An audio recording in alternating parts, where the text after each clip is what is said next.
vous laisse prendre place doucement. Bienvenue dans ce magnifique théâtre du gymnase. Et encore merci, Dominique Bluzet, à toutes les équipes des théâtres de nous accueillir dans ce lieu qui est devenu comme ça un rituel donc pour l'IMERA, l'Institut méditerranéen de recherche avancée, qui est une fondation d'Aix-Marseille Université qui accueille des chercheurs, des artistes en résidence. Et donc, il nous a semblé important de trouver une occasion, un moment, de partager ces savoirs, de faire, comme le sous-titre le dit, de ces rendez-vous de demain, comment les sciences éclairent l'avenir. Et donc, c'est grâce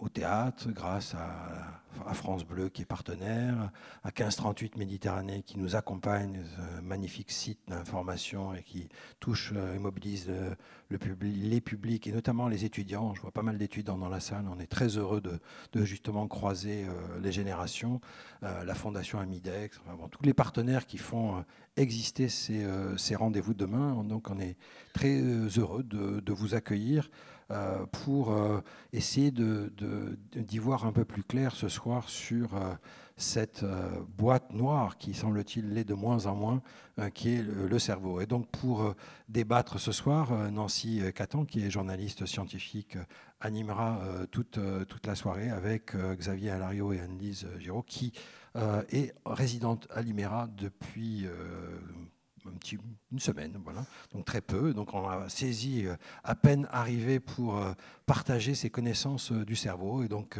Xavier Alario, lui, est à Aix-Marseille Université. Donc il y a de grands scientifiques sur ce territoire, on ne les connaît pas suffisamment et c'est bien un peu de partager ces savoirs. Donc à peu près 1 heure de discussion entre eux et puis ensuite la parole sera à vous. Pensez à éteindre vos téléphones portables. Et donc, bonne soirée, bonne écoute et à tout à l'heure. Merci. Merci infiniment, Thierry. On peut l'applaudir oh, quand même. Il déteste ça, donc on redouble.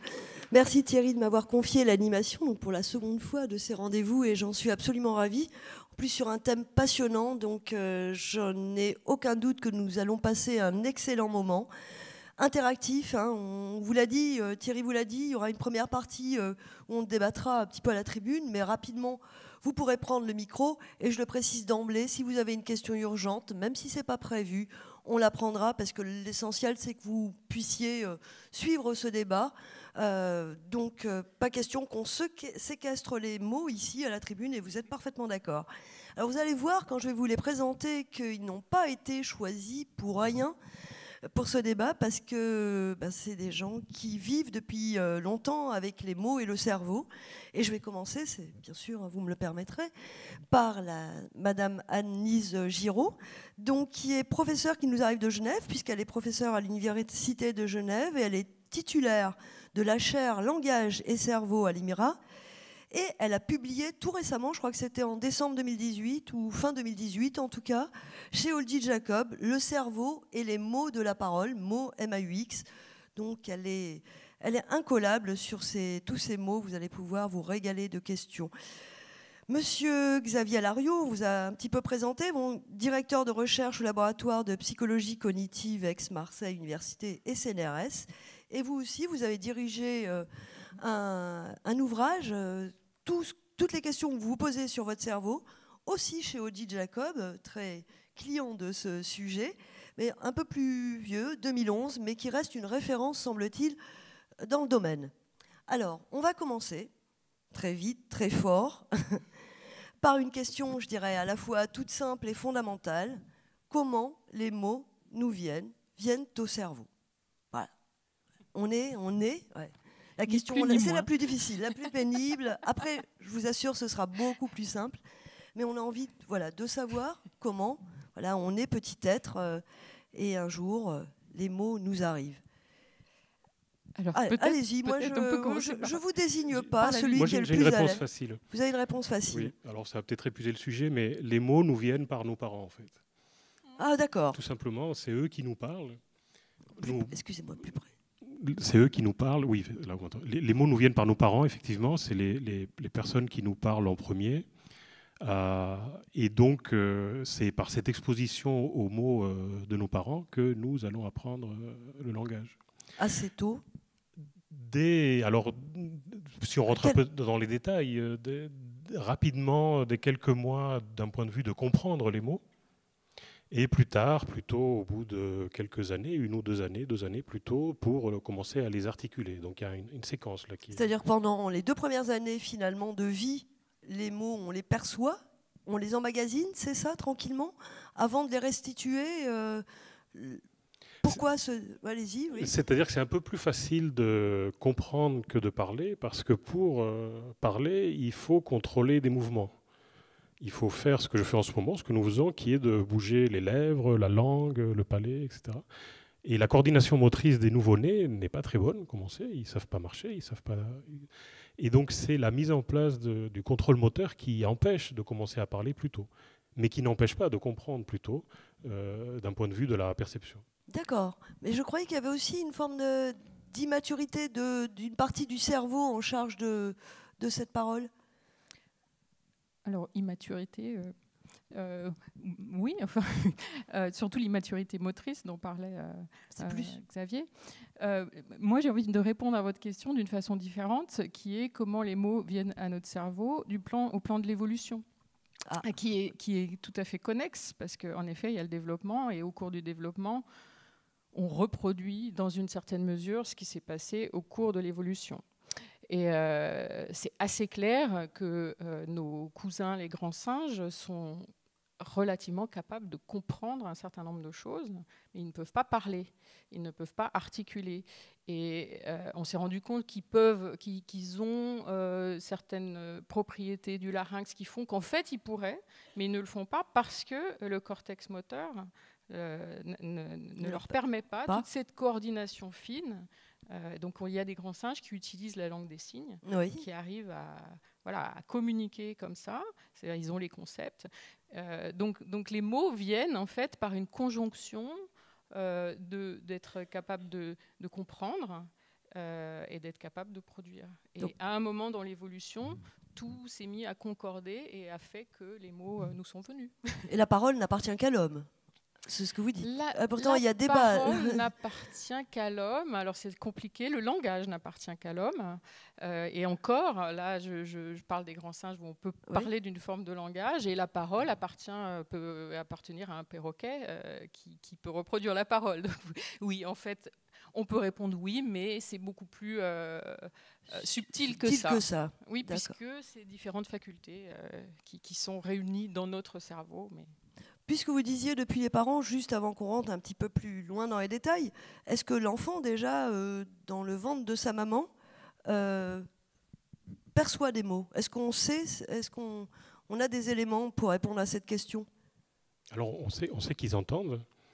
Et il y a un exemple un peu, je ne sais pas à quel point il a été reproduit, mais il a été rapporté que dans des langues qui avaient des rythmes un peu différents, et l'exemple je pense que c'était le français et l'allemand, les cris des nouveau-nés étaient peut-être organisés un peu différemment en fonction de ce à quoi ils avaient été exposés, la langue maternelle de la mère en particulier. Donc on peut imaginer, oui, que les enfants ont une perception, alors elle est très j'allais dire, floutée en traversant le corps et les membranes, mais le son arrive, déformé, mais le son arrive. Mais il ne faut pas penser pour autant qu'un enfant vient déjà équipé pour une langue particulière. En fait, tout enfant vient équipé pour toutes les langues. Et une partie du processus d'apprentissage va consister à se focaliser sur ce qui est important de sa langue. Comme par exemple en français, le fait qu'il y a un « et » et un « est » qui sont des choses différentes. Ce qui n'est pas vrai dans d'autres langues, et donc l'enfant va s'adapter à sa langue. Donc il est important de bien souligner que même s'il y a des petites influences, à la base, l'enfant naît avec la capacité d'acquérir n'importe quelle langue. L'exemple le plus frappant étant les enfants adoptifs qui sont donc élevés dans une culture différente, qui arrivent à parler avec un accent marseillais aussi fort que n'importe qui d'autre. Certains témoigneront. Il faut peut-être souligner que au fur et à mesure qu'on se spécialise pour sa langue maternelle, on perd la capacité de pouvoir acquérir la bonne prononciation dans les autres langues. C'est un espèce de compromis entre cette plasticité universelle qu'on a au début, mais qui ne permet pas d'être très compétent. Et après, on devient très compétent, mais on perd la potentialité. Et juste, alors, toujours là-dedans, ce qui signifie que quand l'enfant commence à parler vers 2 ans, si le parent a beaucoup parlé avant, il aura déjà une richesse lexicale. Entre 2 enfants de 2 ans qui commencent, ils n'auront pas la même richesse lexicale. Alors, la deuxième question c'est possible. On touche. C'est possible. Enfin, ce qu'on constate, c'est qu'il y a des grandes différences dans le moment de l'apparition du premier mot. Et puis à 2 ans, on a des enfants qui parlent très bien, d'autres qui parlent pas du tout. Oui. Mais à 4 ans, ils sont à peu près tous pareils. Ils sont à peu près tous au même niveau. Bon, sans doute qu'en effet, le taux d'exposition influence. Mais pas que, puisqu'il y a aussi le côté moteur. Bien sûr, non, mais c'est parce qu'il disait les mots viennent par les parents. Donc je me disais, ça met un peu de pression aux parents, c'est-à-dire il faut beaucoup parler. Ils vont saouler les pauvres gamins entre 0 et 2 ans. Il y a même nos amis anglo-saxons qui passent des vidéos pour que leurs enfants deviennent entendent le plus très précocement des choses. D'accord. Je voulais juste dire que non, il ne faut pas mettre la pression aux parents. On a un instinct. Ça c'est une expression de Darwin, on a un instinct pour acquérir l'art de parler. Donc la parole est un phénomène biologique, naturel, qui s'acquiert sans un apprentissage explicite. Il suffit d'être exposé à la parole, il suffit que les parents s'occupent de l'enfant, aucune pression, non, attention. Non, je plaisantais, oui, c'est pas la peine de rester des heures dans le Sud on parle beaucoup, donc il faudrait voir si ils ont plus de mots, les enfants dans le Sud, qu'ailleurs. On va revenir, alors on sait effectivement que les sciences ont fait beaucoup de progrès et ont permis de mieux en mieux de connaître le cerveau, mais néanmoins les premières observations pour savoir où se situaient les zones du cerveau impliquées dans la parole, c'est ces observations un petit peu empiriques à partir de pathologies. Est-ce qu'on peut revenir un petit peu sur l'origine de la connaissance de ces zones du cerveau impliquées dans la parole qui, je vous en prie, tous les deux. La pathologie, alors les mots... Je vais vous demander de parler... Voilà, oui, Pardon. ça y est. Les mots des mots, les pathologies du langage, elles ont cette propriété de mettre en valeur, de révéler le mécanisme du langage. Donc ce qui est caractéristique avec le langage, on est tous experts ici. À la limite, vous n'avez pas besoin de venir puisque vous savez parler, vous savez comprendre, vous savez très bien comment fonctionne le langage. Vous en servez très bien. Oui, on ne sait pas, mais on le fait. On le fait, voilà.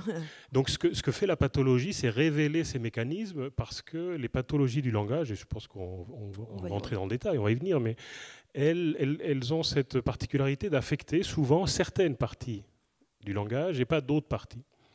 Plus précisément. Alors, par exemple, on peut trouver des personnes qui, à la suite d'accidents vasculaires, et c'est ça le cas historique qui nous met un peu en mouvement dans cette histoire, qui ne savent plus tellement parler, qui ont beaucoup de difficultés à parler, mais qui comprennent relativement bien ce qu'on leur dit. Donc on a ce qu'on appelle une dissociation.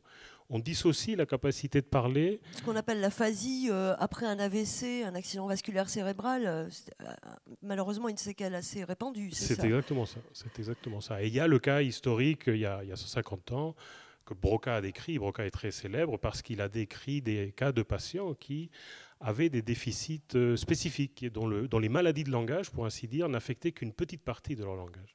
La capacité à articuler la parole en particulier. Que certains mots manquaient, c'est ça que vous voulez dire? Non, je voulais parler de la compétence, de la capacité à articuler les mots. Non pas certains mots en particulier, mais d'une façon générale, ces patients n'arrivaient pas à parler, là où ils arrivaient à comprendre, pas trop mal. D'accord. Mais donc, ces pathologies, justement, ont permis de comprendre où se passaient les grandes opérations du langage.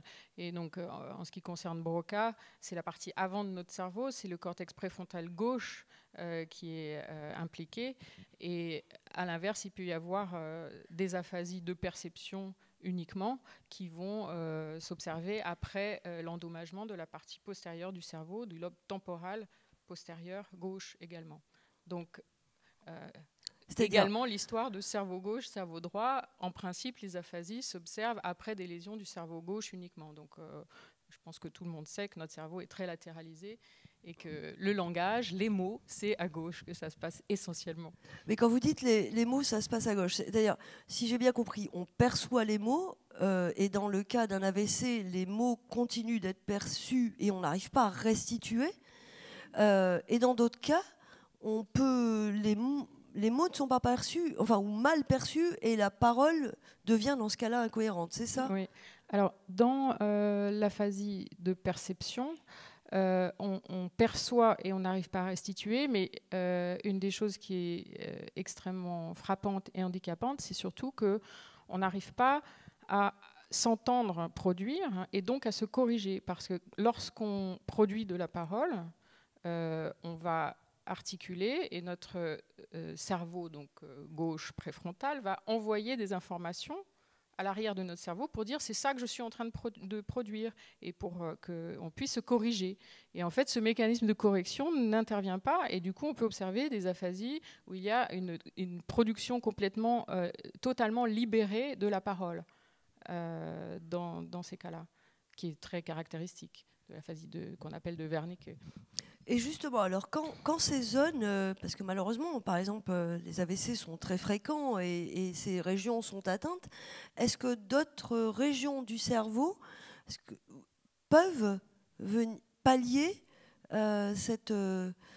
Alors, tu me permets de répondre, je ne sais pas. Ah, mais moi, j'ai pas de préférence. Ouais, l'hypothèse actuelle, enfin, c'est difficile lorsqu'on perd une fonction, il va y avoir une zone de temps transitoire dans laquelle on a perdu la fonction, on va récupérer une partie et au bout d'un moment on va atteindre un état un peu stable dans lequel il est difficile de récupérer plus. Actuellement, les modèles, les questions qu'on se pose, c'est de savoir dans quelle mesure, comme disait Anne-Lise, le cerveau est latéralisé, dans quelle mesure les aires contralatérales, c'est-à-dire l'équivalent de l'autre côté, oui. Peut prendre le relais de la zone qui a été lésée. Et c'est une zone qui, avant, n'était pas intéressée par cette fonction, mais peut-être du fait de la réorganisation, va se mettre à travailler pour compenser la lésion. Et aussi, de façon peut-être plus attendue, la zone qui se trouve autour de la lésion va peut-être travailler un peu différemment. Mais c'est des questions qu'on maîtrise mal et on a besoin de plus de recherche. Une des difficultés, c'est qu'une partie de ces recherches sont faites sur les animaux. On laisse des cerveaux animaux, on essaie de comprendre la plasticité de leur cerveau. Mais le saut à faire entre ça et le langage, évidemment, est substantiel. Donc, c'est des domaines qui sont encore à explorer, qui sont encore à développer. Donc, juste peut-être, pour être un tout petit peu précisé, ce qui se passe quand une région est lésée, c'est que ça va automatiquement libérer en quelque sorte la région contralatérale qui va se mettre à fonctionner plus. Et le fait qu'elle fonctionne plus va stimuler en retour la zone périlésionnelle. Et en manipulant, en faisant des tâches spécifiques qui vont manipuler la région contralatérale, donc de l'autre côté, du côté droit, qui, elle, n'est pas spécialisée au départ pour la production de parole, on va arriver à créer une plasticité à gauche. Et de plus, actuellement, il y a des méthodes... le mot plasticité. Plasticité, c'est le fait qu'on puisse la fonction d'un groupe de neurones puisse varier légèrement et se spécialiser pour quelque chose d'autre. C'est une des définitions qu'on peut donner pour rester en surface. Alors qu'elle n'était pas spécialisée du tout dans cette fonction, elle peut changer légèrement de fonction. Switcher. Mais qu'est-ce que je voulais dire ? Je ne sais plus. Bon, c'est pas grave. Ah oui, non, je voulais juste évoquer le fait qu'actuellement, les techniques qui sont très prometteuses pour la rééducation après un AVC en cas d'aphasie impliquent le neurofeedback, c'est-à-dire qu'on va, par l'intermédiaire d'un ordinateur, d'une machine, on va demander au sujet, en lui renvoyant un feedback sur l'état d'activation de son cerveau, on va pouvoir provoquer l'activation spécifique des zones du cerveau qui nous intéressent. Donc ça, c'est très prometteur s'il y a énormément d'études qui sont en train de se faire en ce moment sur ce neurofeedback. Ah oui, c'est passionnant. Et vous disiez tout à l'heure, on ne fait que des études chez l'animal. Pourquoi on ne fait pas ça chez l'homme ? Et alors, je pensais à des études où on lèse les cerveaux des animaux. Ah, oui, non, pardon, j'avais pas compris ça. Oui, dans ce cas-là, c'est vrai que c'est un peu plus compliqué. Mais parce que vous avez de nouveaux outils à votre disposition, ça qui permet de progresser de façon incroyable sur la connaissance du cerveau. on peut parler de ces outils, de l'IRM fonctionnel, des choses comme ça qui doivent vous permettre d'avancer dans la connaissance du cerveau humain aussi. Non ? Oui, bien sûr, on est passé de la contrainte de faire des études post-mortem, où on attendait que le patient qui avait une maladie du langage décède pour ouvrir la boîte crânienne, aller voir ce qu'il y avait comme problème organique, comme problème dans le cerveau. On est passé de ça à pouvoir voir l'anatomie du patient en un premier temps, voir le fonctionnement, c'est-à-dire l'activation de telle ou telle région, et plus récemment encore de voir comment ces régions non seulement s'activent, mais se parlent entre elles, coordonnent leur activité. Et il y a eu une évolution avec des images de plus en plus précises, c'est-à-dire un peu la même évolution qu'il y a eu sur les mégapixels sur les appareils photo. Bon, maintenant, tous les appareils photo sont très bons, mais à une époque, on avait des appareils à 3 mégapixels. Donc il y a une évolution dans ce sens. Et il y a aussi une évolution que l'on peut comparer à l'évolution du cinéma. Vous vous souvenez des vieux films saccadés en noir et blanc, on a maintenant des images du cerveau de moins en moins saccadées, de plus en plus rapides. Et donc, avec l'IRM, l'électroencéphalographie et d'autres techniques, on peut entrer dans les détails, on a le cerveau vivant en train de faire du langage. Et ça, c'est effectivement une avancée importante. L'IRM, si on veut fixer les idées, ça date de 1990, l'IRM fonctionnel. Donc c'est vieux, mais pas très vieux. Ah oui, non, c'est pas très très vieux. Là, par exemple, si je peux vous faire un IRM pendant que vous êtes en train de me parler, qu'est-ce que je vais voir dans votre cerveau ? Vous ne pouvez pas me faire un IRM pendant que je suis en train de parler parce que un IRM, c'est grand comme cette scène à peu près. On peut pas... Je suis à l'intérieur d'un tunnel. Par contre, vous pouvez me faire un EEG. Ça, c'est très facile. Un électroencéphalogramme, il suffit de mettre un bonnet de bain avec des électrodes dessus, et là, ça va être plus facile. C'est juste pour dire que l'IRM, c'est plus compliqué que... On ne peut pas faire un IRM fonctionnel pendant que vous parlez pour voir quelle zone... On peut, mais pas ici. Je pensais que vous vouliez le faire ici. Ah, en fait. Ici, non, quand même pas. J'ai pas cette idée. Disons qu'avec l'IRM, on va voir donc les régions du cerveau de son cerveau qui s'activent, qui vont donc être la région préfrontale en interaction avec la région temporale dont je parlais tout à l'heure. Mais avec l'IRM, on aura une résolution temporelle, c'est-à-dire on aura qui sera moins grande qu'avec les techniques dont il parle de EEG, qu'on pourrait faire ici, où là, on va avoir une information très rapide sur ce qui se passe là, maintenant. Avec l'IRM, on a un petit délai d'une dizaine de secondes qui nous pose encore des petits problèmes. Enfin, pas problème, mais disons que faut faire avec. Ah oui, bien sûr. Mais donc, on pourra encore, mais on attend encore des progrès Et où est-ce qu'on les attend, les progrès, pour avancer encore dans la connaissance de ce cerveau et de ses fonctions ? Alors, les progrès actuels, enfin ceux qui, je veux dire, il y a nos désirs et puis il y a ce qui est en train de se faire. Et ce qui est en train de se faire passe énormément par le Brain-Computer Interface. Donc l'interface cerveau-machine. Donc c'est toutes ces techniques qui sont mises en boucle avec une interface qui va communiquer avec le sujet et donc permettre de faire évoluer online ce qui se passe dans le cerveau de la personne. Donc ça, je pense que c'est vraiment une voie d'évolution.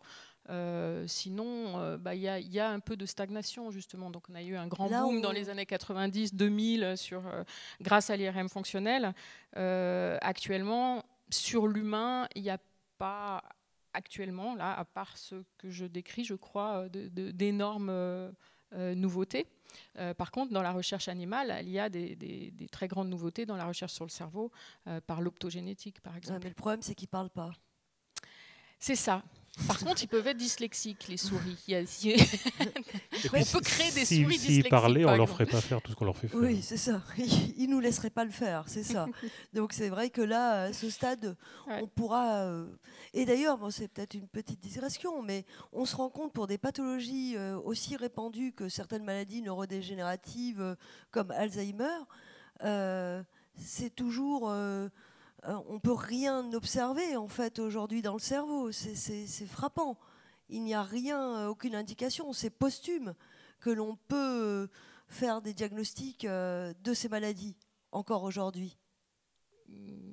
Pas que, tu veux répondre. Non, il y a des plaques qui s'observent. Ouais, mais on dit qu'elles ne sont pas très spécifiques. Voilà. C'est pas spécifique. Oui, le diagnostic d'Alzheimer est encore très phénoménologique, mais non, on sait distinguer quand même différentes sortes de démence.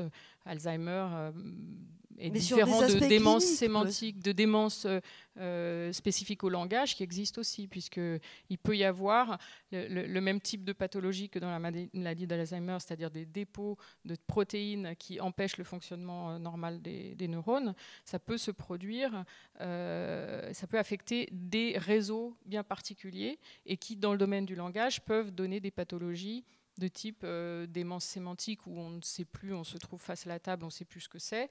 On ne sait plus ce que c'est ou on n'a pas le mot pour le dire? Je ne saurais. Moi, je pense que c'est plutôt on ne sait plus ce que c'est. Oui. Et partant, on n'utilise plus le mot. C'est la connaissance qui se désagrège. La connaissance se désagrège, mais par contre, on va pouvoir poser sa tasse de café sur la table, c'est-à-dire avoir peut-être encore une notion pragmatique de ce qu'est la table sans avoir le concept. Donc ça, c'est un des types de démence. Il peut y en avoir d'autres qui affectent le système du langage. Ouais. Alors pour aller plus loin, j'imagine que tous les pathologies de la communication, on continue d'enseigner des choses et on pense par exemple, mais on va en évoquer quelques-unes, à l'autisme, qui est un trouble aussi où il y a un trouble du langage. Est-ce que sait-on de ce qui se passe dans le cerveau dans ce type, par exemple, de pathologie? On pourra aussi parler peut-être de certaines psychoses. Que sait-on de ce qui se passe dans le cerveau? Y a-t-il une atteinte de ces zones d'acquisition et de restitution? Alors, dans le cerveau, oui. Je ne peux pas répondre. Pardon, je ne vous désigne pas parce que je vous laisse prendre le micro. Alors, moi, dans le cerveau, je ne peux pas dire, mais un trouble qu'ont les enfants autistes, c'est de comprendre... la théorie prévalente, en tout cas, c'est celle qui consiste à dire que les autistes ont du mal à se faire une représentation de la pensée des autres. Donc, c'est à côté du langage, c'est un truc très important pour le langage, c'est pour vous répondre, j'ai besoin de me représenter quel est votre état de connaissance en ce moment, pour le faire évoluer. Il y a des choses que je pense que vous savez, je n'ai pas besoin de vous les dire, il y en a d'autres que vous ne savez pas, que je vais vous dire, etc. Donc, cette capacité à se représenter la pensée de l'autre serait déficiente chez l'autiste et donc générerait des problèmes, j'ai envie de distinguer des problèmes non pas de communication, non pas de langage, mais plutôt de communication, d'adaptation au contexte et à la façon de se représenter ses interlocuteurs entre de nombreuses autres questions. Je souligne ça, et ce qui est intéressant, c'est qu'on peut décrire ça sans parler du cerveau de l'autiste. On a une information. Si c'est vrai que l'autiste a du mal à se représenter la pensée de l'autre et donc ne sait pas trop ce qu'il faut communiquer, on a appris des choses sur l'autiste sans parler de son cerveau. On en saurait encore plus si on savait quelle partie du cerveau, quelle communication dans le cerveau, quelle connexion. Mais vous voyez, il y a deux façons d'abord de répondre à la question. Ce n'est pas exactement la question que vous m'avez posée, mais je vous en donne un élément. La réponse, c'est pas mal. Donc heureusement quand même, on sait des petites choses. Donc moi j'ai une réponse complémentaire. Donc effectivement, l'autisme se caractérise par des troubles de la communication, de la relation à l'autre, qui inclut une problématique spécifique dans le domaine du langage. Donc il y a au plan plus explicatif, on va dire, on peut voir l'autisme comme une pathologie de l'interface, de l'interfaçage, c'est-à-dire que le cerveau autiste ne va pas échantillonner l'environnement de la même façon que nous le faisons. Donc l'échantillonnage, c'est, on va dire, le nombre de photos qu'on fait par seconde pour pouvoir percevoir. Donc en vision, tant de snapshots par seconde. Donc en audition, c'est particulièrement important. Donc dans le domaine visuel, on peut voir un objet tel que cette table qui est statique et donc l'autiste qui a ce problème d'échantillonnage va pouvoir se faire cette représentation de la table. Voilà. Et les autistes aiment beaucoup pouvoir eux-mêmes faire bouger les objets à leur propre rythme. Dans le domaine de la réception de la parole, c'est dramatique ce problème d'échantillonnage puisque l'objet auditif, le mot, par essence, est symbolique. La table, elle n'est pas symbolique, elle existe. Mais le mot est symbolique. Donc, la personne autiste qui a ce problème d'échantillonnage va avoir du mal à comprendre la parole parce qu'il n'échantillonne pas et à voir ce côté symbolique, associer un symbole au son. Alors, donc ça, c'est pour décrire de façon générale, mais au niveau du cortex auditif. Donc nous, on a fait des études qui montrent qu'en effet, l'échantillonnage est différent. C'est-à-dire qu'on peut étudier, nous, les rythmes émis par le cerveau à l'aide, par exemple, de l'EEG dont on parlait, et on voit que ces rythmes sont différents chez les personnes autistes. Après, je peux aller dans plus de détails, mais je pense que... Non, mais je pensais aussi, par exemple, et on n'a pas tous le même sens de l'humour, et une même phrase, on ne l'aperçoit pas nécessairement de la même manière. Et c'est vrai que je pensais notamment aux personnes qui sont porteuses d'autisme, c'est qu'elles, généralement, par exemple, elles ne vont pas comprendre l'humour contenu dans l'expression. Alors, chez nous aussi, il arrive que lorsque l'on discute avec des personnes, on se rend bien compte qu'elles n'ont pas nécessairement saisi. Est-ce que ça a aussi un lien avec... Complètement. C'est la symbolisation. L'humour, qu'est-ce que c'est? C'est de la symbolisation de symbolisation et de la prise en compte de contexte. Donc, fatalement, si on a des problèmes pour se représenter, pour conceptualiser, pour abstraire, l'humour est très compliqué à acquérir. Donc on voit que le lien en fait entre un simple problème d'interface sensorielle, donc il y a des choses qui dysfonctionnent vraiment au niveau des sens, peuvent créer des problèmes beaucoup plus haut niveau cognitif en fait, notamment ce problème de métaphore d'humour et les problèmes aussi de réception de l'autre et de projection. Parce que moi j'ai envie d'ajouter que dans l'humour, il faut savoir que l'autre fait de l'humour. Donc c'est pour que l'humour fonctionne, il n'y a pas que la phrase littérale qui est importante, il y a les raisons pour lesquelles elle a été dite, l'intention du locuteur. Et ça, c'est ces niveaux d'abstraction qui sont plus difficiles en raison de ce qu'a décrit Anne-Lise, ces problèmes en cascade, et qui rejoignent cette notion de la représentation de la pensée de l'autre chez ces personnes qui seraient moins efficaces, moins précises. Donc si moi je commence à raconter une blague en n'ayant pas l'air de raconter une blague, vous allez vous demander... Enfin, ça va peut-être pas vous faire rire, justement. Donc, c'est important que... je ne sais pas s'il faut que je rie ou pas. Là. Ben non, voilà. Il faut qu'on communique à la fois la blague, le fait qu'on est en train de faire une blague et tout un tas d'empilements. Je suis en train de me dire, vous me rassurez, c'est-à-dire qu'on nous parle beaucoup de robots et notamment de journalistes. C'est un peu triste pour les journalistes, mais on nous présente des journalistes qui remplacés par des robots, mais ils n'auront jamais d'humour. Non. Quoi? Il pourrait avoir de l'humour? Je sais pas, moi je trouve que Siri en a parfois. Non, il vous fait rire, mais oui, il n'a pas d'humour. C'est vrai. Non, non, mais si on parle de la parole, effectivement. Moi on en discutait un petit peu avant, mais j'aurais du mal actuellement à vous rassurer en fait sur ce que les robots ne seront pas capables de faire en fait. Mais bon, c'est vrai que Siri nous entend. Oui, actuellement, oui, mais chose. Oui, c'est terrible.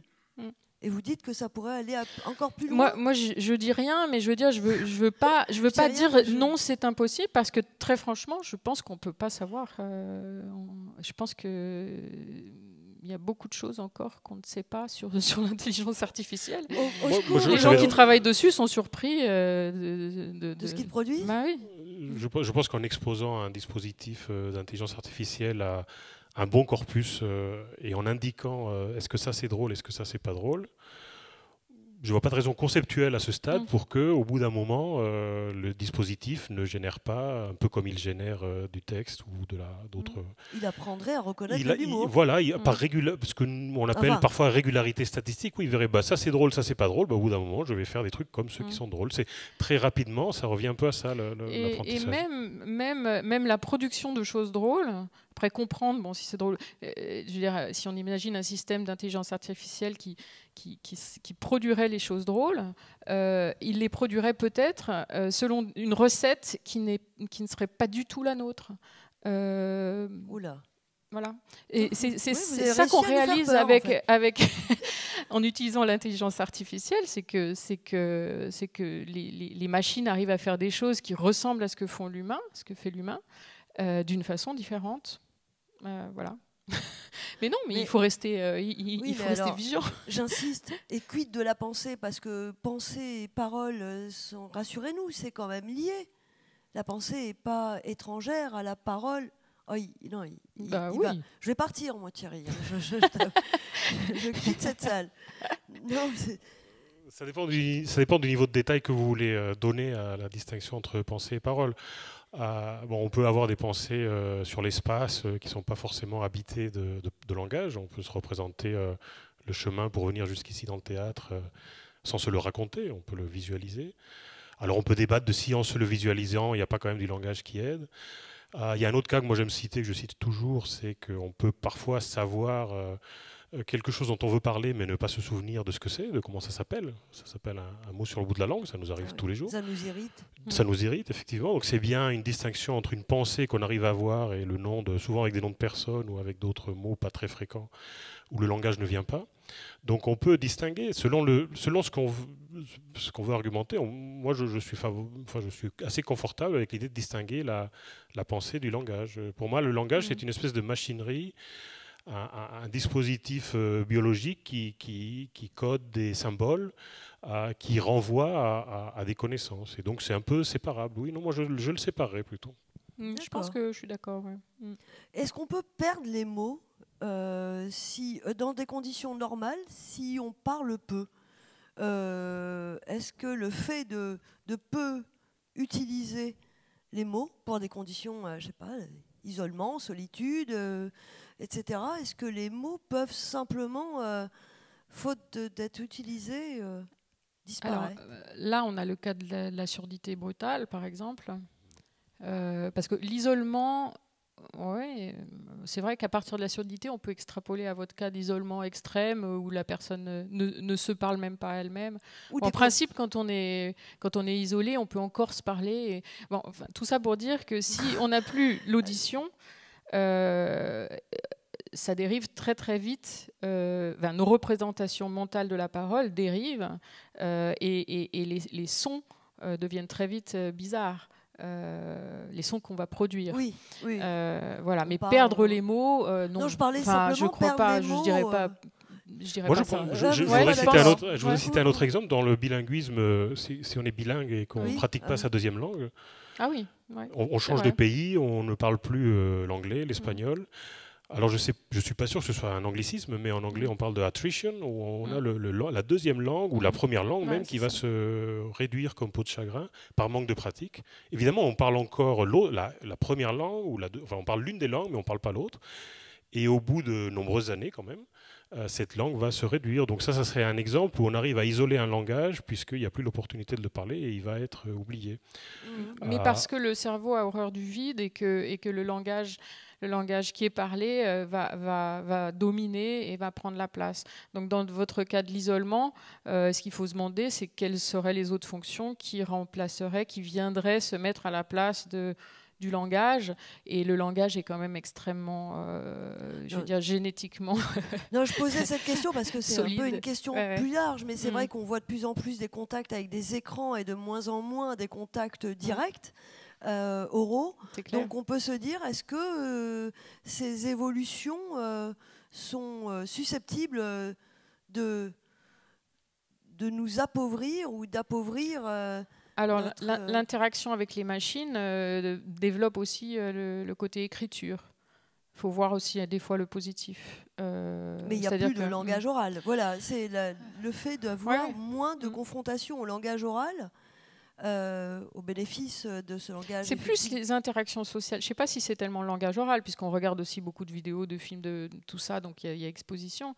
C'est plus le côté interaction sociale. Enfin, le truc qu'on voit tous, nos ados sur un canapé, qui, au lieu de se parler, ont chacun leur portable. Et voilà, bon. Ils ne perdent pas les mots, heureusement, pour l'instant. Mais on peut se dire que les mots que l'on a d'une personne qui est en face de soi sont différemment perçus que des mots qui émanent d'un film ou d'une vidéo ou autre, j'imagine. Alors là, je fais appel à mon psychologue de service, c'est comme ça qu'il s'est présenté. On a essayé de... Oui, cette même comparaison a été faite en essayant d'apprendre des langues secondes à des enfants, des petits.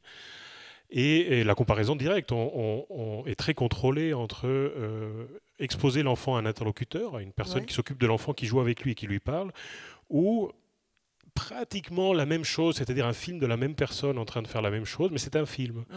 Et l'apprentissage de la langue est beaucoup moins bon dans le deuxième cas, comme on peut imaginer, Donc, puisqu'il y a tout cet aspect d'interaction sociale, de stimulation, d'émotion, j'ai envie de dire de trip qui se met en place et qui va stimuler l'enfant. Donc oui, non, l'écran, c'est pas pareil que l'acquisition du en langage. particulier sur l'acquisition, c'est mesuré, ça c'est clair. Oui. C'est-à-dire si on met son petit devant la télé, il acquiert un peu, mais c'est mieux de le mettre avec quelqu'un. D'accord. Donc ça c'est mieux de s'en occuper. Ça c'est rassurant. Ça c'est rassurant, voilà. Donc et on peut se dire que si on continue comme ça, on risque de perdre des mots. Est-ce qu'on a perdu des mots? Le vocabulaire, est-ce qu'il se réduit? J'en sais rien du tout, François. Alors, quelle est la question? Pardon, elle n'est pas claire. Vous m'avez comprise. Est-ce que notre vocabulaire se réduit avec l'utilisation la place prépondérante des écrans est croissante. Il y a des études, j'imagine, sur notre richesse lexicale au cours des derniers 50, 60 ans. Je ne les connais pas.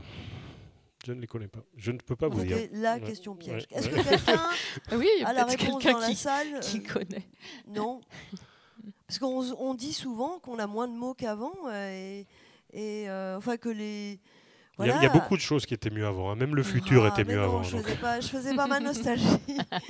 Non mais c'est... Oh non mais je fais écho de ce qui me semblait... D'ailleurs, je lui posais une autre question piège tout à l'heure. Et je disais si...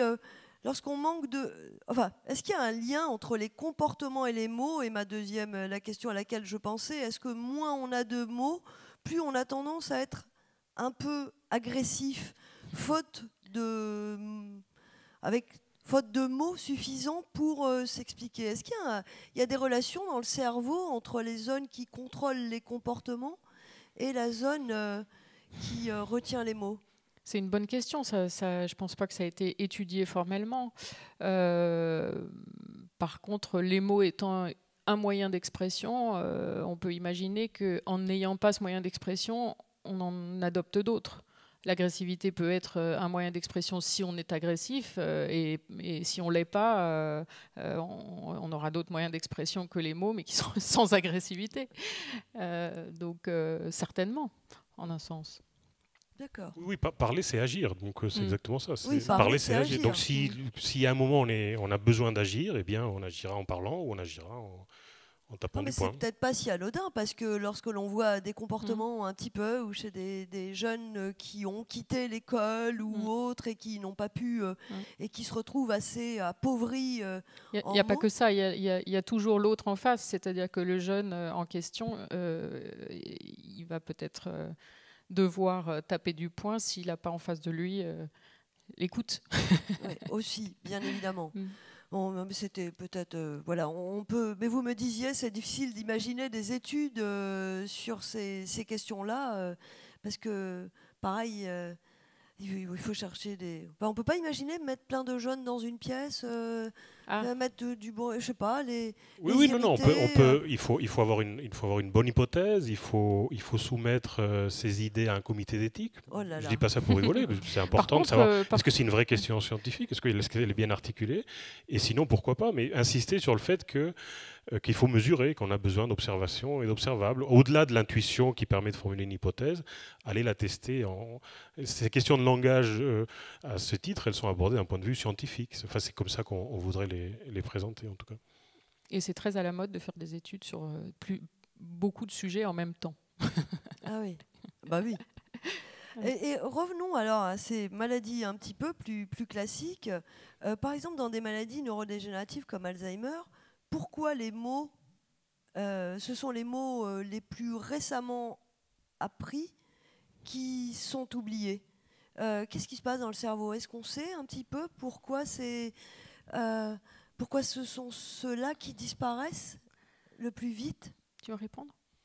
Allez-y, ou l'un et l'autre, ou l'un ou l'autre. Voilà, on a des zones de notre cerveau qui vont être engagées lors de l'apprentissage, mais les concepts eux-mêmes sont distribués dans notre cerveau et plus le temps passe, plus c'est consolidé, on va dire, en quelque sorte. Donc les choses les moins consolidées vont avoir tendance à disparaître plus vite. Et par ailleurs, il y a aussi beaucoup de compensations qu'on va faire. Par exemple, prenons l'exemple du manque du mot dont on parlait tout à l'heure, le mot sur la langue.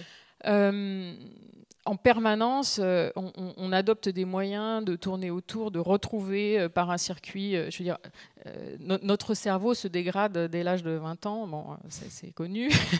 Et donc, avant de déclarer un Alzheimer, qui est quand même la dernière phase de la chose, il y a beaucoup de tentatives de compensation qui se font. Et en compensant, il y a consolidation. Donc, c'est ce que je disais, c'est ce qui est le moins consolidé va disparaître en premier. Vous vouliez compléter ? Les enfants sont des machines à apprendre, ils ont tout l'équipement cérébral pour justement que ce à quoi ils sont exposés soit consolidé, soit bien appris. Et au fur et à mesure qu'ils apprennent, je redis un peu ce qui a été dit, mais ils remplissent et ils perdent la flexibilité pour apprendre. Et donc effectivement, les dernières choses apprises sont moins bien apprises, tout simplement. Quand les mots manquent, est-ce qu'il faut insister ou il faut céder, ou est-ce qu'on peut nous-mêmes faire de ce type d'exercice quand on a un mot sur le bout de la langue? Est-ce qu'il faut abandonner ou... Pour éviter Alzheimer, quel est le but? Non. Parce que oui, parce que ça irrite. Hein, ça non, moi je pense que il faut de toute façon faire marcher notre cerveau et faire marcher notre cerveau langagier, entre autres. Et que tout exercice est bon, hein, que ce soit des mots croisés ou aller au bout du mot qu'on n'a pas trouvé. Jeter l'éponge trop vite. Je sais pas, non. Enfin, je sais pas. À titre personnel, j'aime bien trouver. Moi, je lâche pas non plus, mais je sais pas si c'est le plus efficace parce que c'est peut-être le plus efficace pour trouver ce mot-là en particulier. Ça nous entraîne et ça c'est bienvenu, comme disait Anne-Lise. Mais souvent, ce qui se passe, c'est qu'on a un autre mot ou d'autres mots qui nous viennent. Et donc ces mots sont très saillants en mémoire, ils sont très présents et donc ce qui s'avère peut-être le plus efficace, c'est de penser totalement à autre chose, de façon à ce que ces pensées se dissolvent un petit peu et laissent la place à ce mot qui était enfoui pour ressortir. Ouais, vrai, ouais. Donc si on veut trouver, peut-être qu'il ne faut pas insister. Mais ça dépend un peu de la personnalité de chacun. Aussi. Est-ce que tous les mots sont rangés au même endroit ou il y a des zones spécialisées pour des catégories de mots? Alors, il y a une étude assez récente où des chercheurs ont fait écouter des heures et des heures de paroles à des personnes qui étaient dans un scanner IRM. Et grâce à des techniques d'intelligence artificielle et de machine learning, ils nous montrent de façon très esthétiquement réussie que les différents champs sémantiques, donc je ne sais pas, on va prendre par exemple le domaine de la violence versus le domaine de la famille, voilà, peu importe, voilà, que tous ces domaines sont représentés spatialement dans de nombreuses régions de notre cerveau en fait. Différentes, distinctes. Oui. Donc on aurait des représentations de type sémantique, c'est-à-dire conceptuel, réparties dans notre cerveau. Alors la question qui se pose après, c'est est-ce qu'on les utilise? Alors on sait, grâce à l'intelligence artificielle, que ces représentations sont là. Des représentations, c'est donc un encodage dans nos neurones d'un concept. La question, c'est comment est-ce qu'on va les utiliser? Comment est-ce qu'on va aller les pêcher? À quel moment? Et a-t-on besoin de tout notre cerveau pour aller pêcher à chaque instant ce dont on a besoin? Donc ça, c'est des questions assez actuelles qu'on se pose en neurosciences. Vous vouliez également répondre? Moi, j'avais envie de donner un exemple assez différent. On a parlé tout à l'heure des pathologies du langage, où on a, par exemple, le sujet n'est plus capable de parler, il peut encore comprendre. Mais il y a aussi des accidents vasculaires, ou surtout des accidents vasculaires, qui vont produire des dissociations plus fines encore que ça. Parce que vous disiez, est-ce qu'il y a des mots qui sont enregistrés dans le cerveau à des endroits différents? On peut avoir un patient qui, à la suite d'une lésion, enfin il y en a eu plusieurs de décrits, il y en a pas mal dans la littérature scientifique, va avoir plus de mal à utiliser les noms que les verbes. C'est un exemple classique. Donc c'est des exemples qui sont assez frappants pour l'imagination, parce qu'à la suite de cette lésion, eh bien, les phrases, elles sont un peu bancales, dans un style un peu télégraphique, et on se rend compte que ce désordre est un peu ordonné par la grammaire. C'est-à-dire qu'effectivement, certains mots, certaines classes grammaticales sont plus difficiles que d'autres. Et ça c'est des études de neuropsychologie de patients. On étudie comment le patient parle après son accident. Et elles ont fait beaucoup réfléchir à la façon dont la connaissance était organisée dans l'esprit de ces personnes, et en particulier comment elle est organisée avant l'accident. L'accident vasculaire, il a cette propriété de subvenir de façon brutale sur un cerveau qui marche bien, qui fonctionne, et on a l'impression qu'il efface une partie de ce qui marchait en préservant une autre partie. Donc l'exemple de nom et de verbe est frappant. La difficulté relative à utiliser des consonnes et des voyelles, ça c'est quelque chose qui a été observé à plusieurs reprises aussi. Donc on peut trouver la façon dont on peut dire ça, c'est que la pathologie va honorer les règles de la grammaire, ce qui est assez remarquable, suggérant que le cerveau, que la connaissance, en tout cas que certaines règles de grammaire jouent un rôle dans l'organisation de la connaissance du langage dans le cerveau. C'est passionnant, c'est vraiment passionnant, un champ passionnant. Et je pensais toujours dans la pathologie à par exemple ces pathologies type démence, où la personne va avoir des mots, utiliser des mots orduriers, enfin bon, qu'elle n'a pas du tout coutume d'utiliser, qui ne faisaient pas partie de son langage. Que sait-on de ce type, ou que nous apprennent ce type de troubles? Quand vous le décrivez comme ça, je peux vous dire que le problème est dans le lobe frontal. Oui, c'est voilà. l'inhibition. Puisque donc, mais c'est des mots qui n'étaient pas utilisés pourtant. Voilà, mais c'est des mots non utilisés qui sont là, qui sont connus, puisque bon, tout un chacun connaît tous les mots du vocabulaire, de son vocabulaire de langue native, mais notre cortex frontal est là pour maîtriser ce qu'on dit. Brider nos paroles, en fait. Pour brider nos paroles. Évidemment, on ne dit pas tout ce qu'on pense, en principe. Et donc lorsqu'il y a une pathologie frontale, il va y avoir des inhibitions, enfin, il va y avoir cette propriété du cortex frontal de supprimer nos émotions, va diminuer. Et donc le contenu émotionnel va pouvoir franchir certaines barrières et se retrouver dans le vocabulaire, et on voit des changements de personnalité, enfin voilà, ce qui apparaît comme des changements de personnalité qui sont en fait juste un relâchement de la soupape, puisque voilà, le rôle du préfrontal est vraiment de maîtriser donc le cerveau reptilien. Ces mots étaient là, ils étaient en sommeil, ils sont contrôlés un petit peu et non restitués. Et donc dans ces pathologies, cette parole... mais est-ce que cette parole est entendue Est-ce qu'elle est perçue aussi? C'est-à-dire perçue par le... Est-ce qu'il se rend compte qu'il est en train voilà. Je ne sais pas, deuxième fois, je pense que j'ai droit à 3 fois.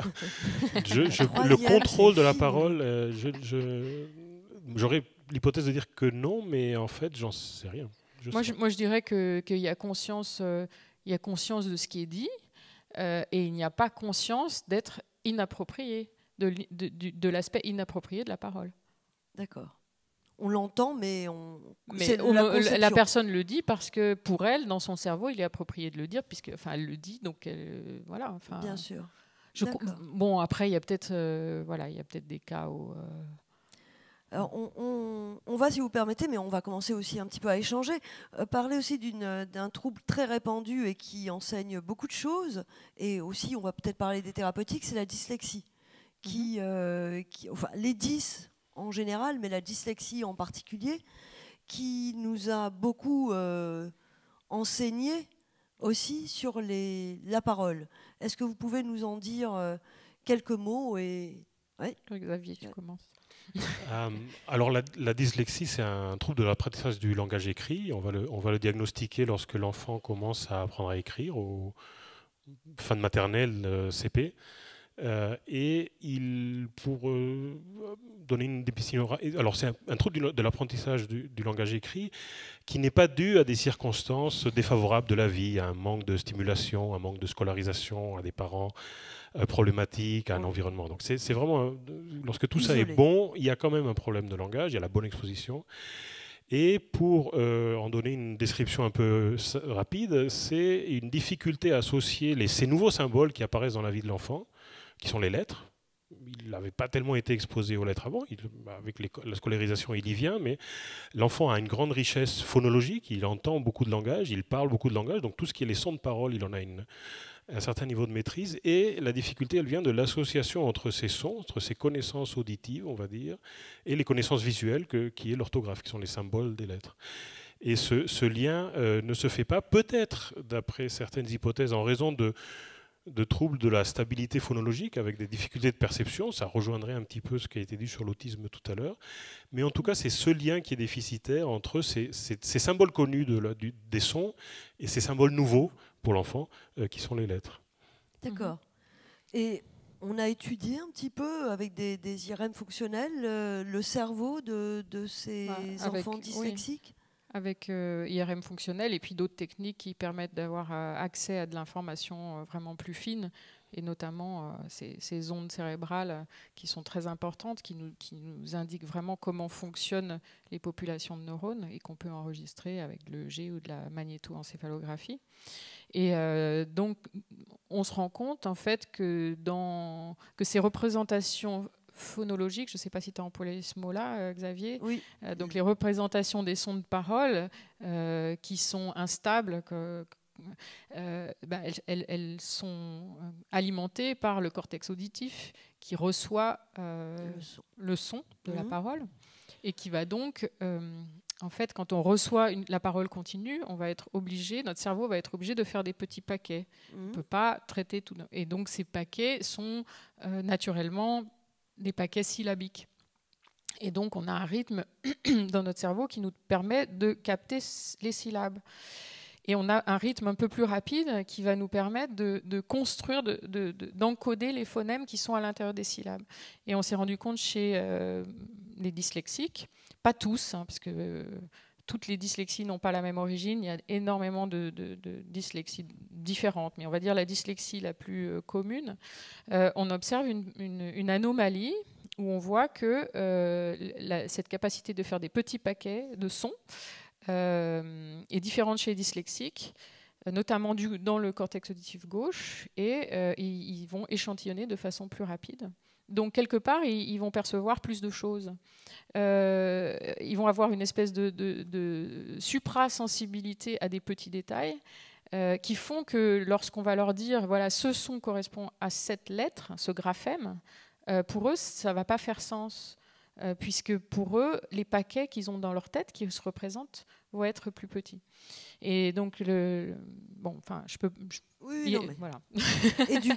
Et à partir de là, il y a une cascade qui s'installe, parce que du coup, identifier les lettres devient difficile, donc identifier les mots devient difficile, donc lire devient difficile, il y a une aversion à la lecture qui se développe, évidemment, après on va avoir des manifestations plus distantes de cette entrée perceptive qui va faire que le trouble va se propager dans le système du langage et affecter d'autres niveaux de connaissances, comme la connaissance des mots, la connaissance de la structure des mots, la morphologie, les petits morceaux de mots, etc. Donc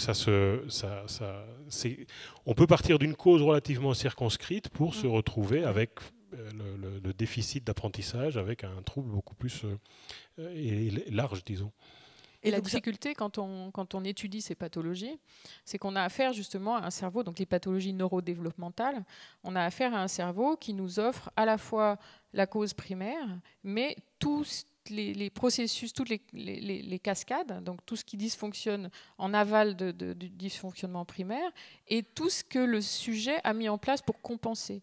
Parce que voilà, il y a énormément de compensation qui peut se faire sur un trouble qui est là de naissance quasiment.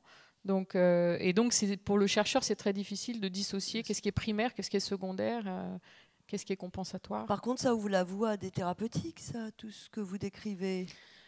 Alors en effet, on est en train de tester une thérapie de stimulation. On essaye de restaurer chez des personnes dyslexiques ce rythme qui est déficitaire dans le cortex auditif.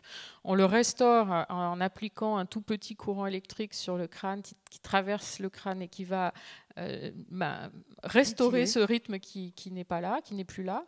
Et donc on fait 20 minutes de cette stimulation et au bout de 20 minutes on teste le sujet, on s'aperçoit que ces capacités de reconnaissance des phonèmes sont améliorées et même la fluidité de la lecture. Bon, c'est très nouveau. C'est pas encore étudié chez l'enfant, par exemple. Avant qu'on envoie le micro, moi je voulais aussi une question sur une autre pathologie à laquelle on pense, c'est la psychose psychose ou la schizophrénie, où il y a ces hallucinations auditives. D'où viennent ces mots qu'entendent ces personnes malades? Que sait-on là de ça? Alors, ouais. Vous n'avez plus droit à vous, hein. Attention, hein, vous n'avez plus le droit de me dire je ne sais pas. Non. Donc, l'explication simple, c'est qu'il y a un défaut qu'on appelle d'agentivité, c'est-à-dire d'attribution de la parole à quelqu'un d'autre, de la parole intérieure. Donc la personne, ça c'est une des explications possibles. Se parle la personne, voilà, va avoir une production neuronale, on va dire, peut-être même pas, si, langagière, et va donc attribuer à un agent externe ce qui est produit par son propre cerveau. Et ça, suite à une cascade que je ne vais pas décrire maintenant, c'est assez complexe en fait au niveau neuronal, mais qui est bien connu. Et ce qui est intéressant de comprendre dans les hallucinations verbales de la schizophrénie, c'est qu'il y a un dysfonctionnement qui est au niveau des neurotransmetteurs, donc qui est très basique au niveau des neurones. En fait, notre cerveau est toujours en équilibre entre l'excitation et l'inhibition. Donc on a des neurones inhibiteurs, des neurones excitateurs. Si cette balance est donc déséquilibrée, il va y avoir toute une chaîne de cascades de problèmes qui vont se poser. Et étant donné un déséquilibre qui est relativement basique de la balance excitation-inhibition, le cerveau de la personne schizophrène va se donner l'explication la plus plausible pour quelque chose qui dysfonctionne quasiment au niveau sensoriel. Et donc l'hallucination qui nous paraît à nous délirante, elle est en fait pas du tout délirante. Elle est l'explication la plus rationnelle étant donné ce dysfoncitionnement. Presque la plus apaisante finalement. La plus apaisante en fait, effectivement. Enfin apaisante. C'est vrai que c'est souvent quand même une source de souffrance. Mais la personne qui souffre de ce genre de trouble va avoir tendance à attribuer à un agent externe le fait que je sais pas, que son bras bouge ou que au lieu de se l'attribuer. Alors, c'est pas forcément apaisant. Je pense qu'il y a quand même beaucoup d'angoisse associée à ça, mais élaboré, c'est sans doute, oui. Alors, vous vouliez aussi dire le cerveau, il est très bon à faire sens. Donc, on lui donne de l'information, il fait sens, et si cette information n'est pas très cohérente, eh bien, il va faire sens quand même. Et donc, il fait avec, quoi. Il fait avec ce qu'il a. Et alors, il y a un modèle qui était assez illustratif. Je ne sais pas si c'est encore complètement le dernier cri, si c'est encore en cours pour expliquer ce phénomène de schizophrénie, mais il est intéressant parce qu'il nous renseigne, s'il est vrai, sur une façon de fonctionner d'un système comme le cerveau. C'est que lorsque le cerveau fait, il ne se contente pas de faire, il se dit en même temps qu'il est en train de faire. Donc il nous permet donc pour le dire autrement, lorsque je parle, je m'écoute parler, dans un sens un peu plus sophistiqué que s'écouter parler. Donc lorsque j'ai de la parole intérieure, il y a un signal qui va simplifiant, qui va du cortex moteur vers le cortex auditif en train de lui dire attention, là c'est toi qui parles. Donc écoute pas trop, parce que c'est pas aussi important que si c'était quelqu'un d'autre qui parle.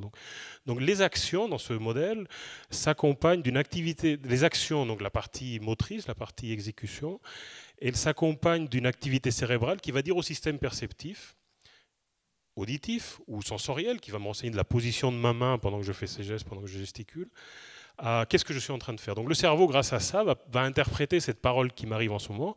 Elle me permet d'avoir cette agentivité, de savoir que c'est moi qui l'a faite. Et une des hypothèses qui avait cours, et elle est peut-être un peu débattue, mais une hypothèse importante, ça consistait à dire que cette communication entre le système agissant et le système percevant n'est pas bonne.